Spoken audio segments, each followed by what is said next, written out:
Livro Fonte Viva, Espírito Emmanuel, Psicografia, Francisco Cândido Xavier, capítulo 11, e o título que Emmanuel nos deu, Glorifiquemos.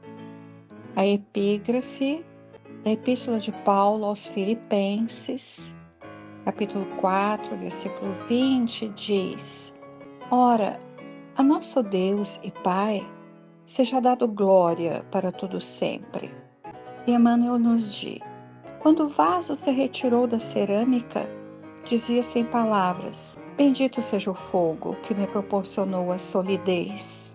Quando o arado se ausentou da forja, afirmava em silêncio: bendita seja o malho que me deu forma. Quando a madeira aprimorada passou a brilhar no palácio, exclamava sem voz: bendita seja a lâmina que me cortou cruelmente, preparando-me a beleza. Quando a seda luziu formosa no templo, asseverava no íntimo: bendita seja a feia lagarta que me deu vida. Quando a flor se entreabriu, veludosa e sublime, agradeceu apressada: bendita a terra escura que me encheu de perfume. Quando o enfermo recuperou a saúde, gritou feliz: bendita seja a dor que me trouxe a lição do equilíbrio. Tudo é belo, tudo é grande, tudo é santo na casa de Deus. Agradeçamos a tempestade que renova, a luta que aperfeiçoa, o sofrimento que ilumina. A alvorada é maravilha do céu, que vem após a noite na terra. Que em todas as nossas dificuldades e sombras seja nosso Pai glorificado para sempre. Iniciemos então os comentários, os nossos pobres comentários diante da sabedoria de Emmanuel, das cartas de Paulo. Então, pelo decorrer do nosso estudo do Fonte Viva, Emmanuel, depois de citar o Apocalipse, na semana passada, como estudamos, Emmanuel volta às epístolas de Paulo para embasar para nós as suas reflexões, as lindas reflexões que ele nos trouxe através do nosso querido Chico. Neste capítulo 11, Glorifiquemos, ele transcreve um versículo da Epístola aos Filipenses. Vamos iniciar localizando Filipos ou Felipes. Era uma cidade da Macedônia, perto, mas não às margens do mar Egeu. Era uma cidade, assim, umas 3 léguas adentro. E falamos do mar Egeu na semana passada, lembram? Citando a ilha de Patmos, onde foi exilado o vidente de Patmos, ou João Evangelista. O Egeu, mar Egeu, banha as costas da Grécia Oriental, parte da Macedônia, da Ásia, onde nós localizamos Patmos. Então, Filipos, na Macedônia, está no nordeste da Grécia. E como já comentamos, nós procuramos localizar as cidades, as terras antigas, para termos uma ideia dos caminhos percorridos por Paulo, ideia da localização das comunidades então fundadas, algumas tão distantes de Jerusalém. E o que representou Paulo pela extensão geográfica, percorridos caminhos para a difusão das mensagens do Cristo entre aqueles que eram chamados pagãos, os que não eram judeus, os que não eram adeptos da lei mosaica, todos eram os pagãos. Como aconteceu a primeira passagem de Paulo por Filipos? Filipos, que é tão distante de Tarso, a cidade de Paulo, e também muito distante de Jerusalém. Atos dos Apóstolos, capítulo 16, versículo 9, Lucas relata que depois de Paulo passar com Silas, aí ele não estava mais com Barnabé, que tinha ido para Chipre.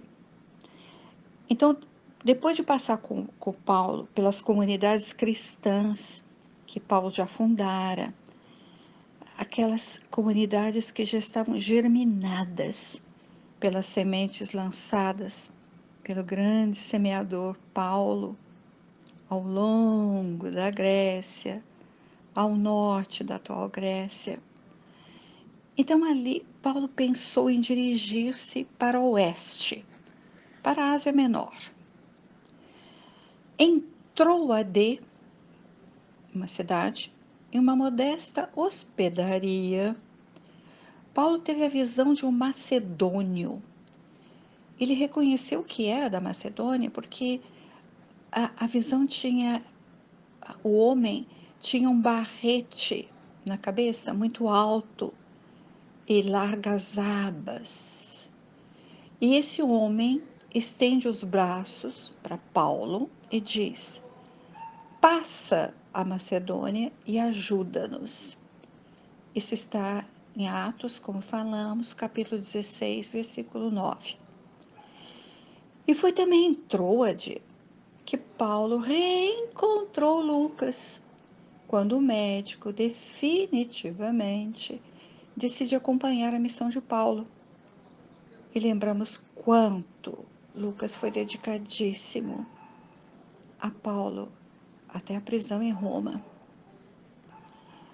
Paulo conta a Lucas a visão que tivera do Macedônio. E decididos para ir partiram para lá, decidiram Paulo com Silas, e estava junto também de Lucas o Timóteo. Mas depois de lá chegando, o Timóteo e o Lucas foram para Tessalônica e Paulo e o Silas para Filipos. E eles chegaram a Neápolis, que era o porto que levava a Filipos, chegaram de navio, porque nesse momento ainda o Lucas era o médico de bordo e facilitou essa viagem até Neápolis. Então, Neápolis era o porto de Filipos. Por que o nome Filipos ou Felipes? Felipe era o pai de Alexandre Magno, o grande conquistador de toda a Grécia, submetendo aquela orgulhosa Grécia ao seu poder. Mas os historiadores dizem que aquela época de Paulo, Filipos era mais latina, mais romana do que grega, apesar de estar muito mais perto da Grécia, não é? E por que mais latina? Porque o imperador Augusto estabeleceu uma das mais importantes colônias militares na Macedônia. E em Filipos, Paulo e Silas começaram a pregar nas praças. Por que não foram para as sinagogas, como sempre faziam? Ah, porque lá havia muito poucos judeus e não havia sinagoga estabelecida. E Emmanuel, em Paulo e Estevão, como se tem falado tantas vezes nesse maravilhoso livro, o Emmanuel relata assim: desde o primeiro momento estabeleceram entre os apóstolos e os convertidos de Filipos os, os mais sólidos laços de amizade. Ao ler essa passagem de Emmanuel, reler, me lembrei, passei a lembrança por lá de Teresa, porque Emmanuel diz, logo no início foram mulheres, adolescentes e crianças que ouviam magnetizados o verbo do orador, muitas delas com os olhos marejados. Assim, conta Emmanuel, foi instalada a primeira comunidade cristã da cidade, em Filipos, na residência de uma senhora chamada Lídia. Daí a lembrança com o lar de Teresa. Lar de mulheres. Lar de Teresa com tantas mulheres. E também instalada numa residência. Até que, crescendo, vieram tantos homens valorosos. Paulo escreveu 4 cartas aos filipenses. Essa citação que nós encontramos agora em Fonte Viva é da última carta. Este versículo 20 está ao final da epístola, da 4ª epístola. Essa epístola tem 23 versículos. E vamos repetir então o versículo 20. Ora, a nosso Deus, pode ser que no primeiro momento esse ora parece do verbo orar, parece imperativo do verbo orar, mas significa muito mais portanto. Vamos ler como portanto para entender melhor? Portanto, a nosso Deus e Pai, seja dada a glória por todo o sempre. Assim acho que nós entendemos melhor, não é? O versículo. O versículo anterior, o 19, diz assim: O meu Deus, segundo as suas riquezas, suprirá todas as vossas necessidades em glória por Cristo Jesus. Eu lembrei novamente com esse versículo 19 as mensagens dos Espíritos ao lar de Teresa. Quando nós passávamos por muitas dificuldades, vamos colocar apertos para atender as necessidades em Austin.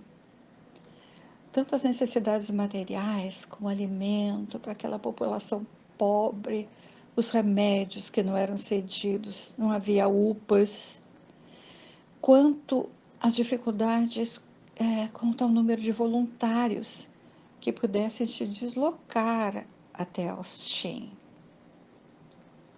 Mas Deus, segundo as suas riquezas, suprirá as vossas necessidades. Emmanuel diz. Essa tradução que eu citei nesses momentos, uma tradução de João Ferreira de Almeida, para quem quiser consultar. Continuando. A mensagem de Emmanuel em Fonte Viva é atualíssima. Aliás, é uma repetição dizer que Emmanuel fala para todos os tempos. Mas repetindo um pouquinho do texto de Emmanuel. Agradeçamos a tempestade que renova, a luta que aperfeiçoa, o sofrimento que ilumina. Mas como somos imediatistas, muito, não pensamos como, no exemplo do texto de Emmanuel, não pensamos da feia lagarta.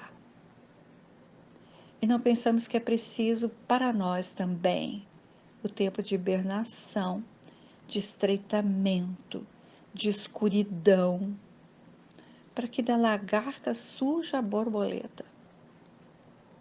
Como nós, primitivos, muito lentamente, nós vivenciamos as sombras, a ignorância próprias do nosso atraso, até que possamos atingir a luz. Afinal, Cristo não dizia tantas vezes: sois luz ou sede luz? Há dias ouvimos uma live de um médico cardiologista falando de pacientes que chegam ao seu consultório. Então, ele falou dos pacientes que chegavam ansiosos, deprimidos, medrosos.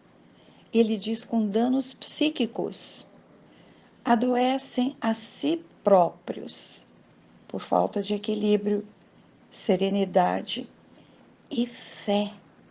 diz ele, e fé. E nós, penso, mesmo que nós leiamos 100 vezes esse texto de Emmanuel, que bem diz o fogo, o malho, a lâmina, a terra escura, se não nos transformarmos, e se não transformarmos os nossos valores, se não mudarmos o nosso comportamento, não saberemos bem dizer a dor que nos trouxe a lição do equilíbrio. Por isso, como Paulo escreveu aos seus queridos filipenses, e agora sabemos então por que a comunidade de Filipos era tão querida por Paulo, pela recepção inicial e pela continuidade que aquelas mulheres e homens depois tiveram com ele. Então, Paulo escreveu e Emmanuel, então nos coloca ao final, glorifica a Deus, incentivando a nós todos a esperar a alvorada, maravilha do céu, que vem após a noite na terra. Agradeçamos então, pois que mais uma vez Emmanuel nos fala, tudo é santo na casa de Deus. Como comentamos, agora ao final do nosso encontro, vamos de novo lembrar que tantas vezes lemos as mensagens dos benfeitores sem aquilatar do conteúdo, enquanto não tivermos a necessidade de encontrar nessas mensagens o consolo, a orientação que nós todos precisamos. Que nesse momento em que tantos de nossos irmãos passam por dificuldades não só materiais, mas da incompreensão do tempo atual, que nós possamos, em nossas preces, lançar as vibrações de paz ao nosso redor e com quem estivermos, e pensando nas populações que em nosso Brasil sofrem, amargam a exiguidade de recursos que nós podemos alcançar, levar às suas mãos. Recursos que ainda não aprendemos a buscar na misericórdia do nosso Pai, mas que um pouco mais a cada dia das nossas vidas, que nós possamos assim, através da prece e sabendo glorificar ao nosso Pai, nós possamos enviar àqueles que nos são queridos e a todos os nossos irmãos as bênçãos que já conseguimos atingir do plano espiritual, e que saibamos glorificar e aproveitar o tempo da escuridão que estamos vivendo em nossa terra, para que se acenda a luz e que a feia lagarta um dia possa lançar o voo da borboleta, como nos diz o querido Emmanuel, através do inesquecível Chico Xavier.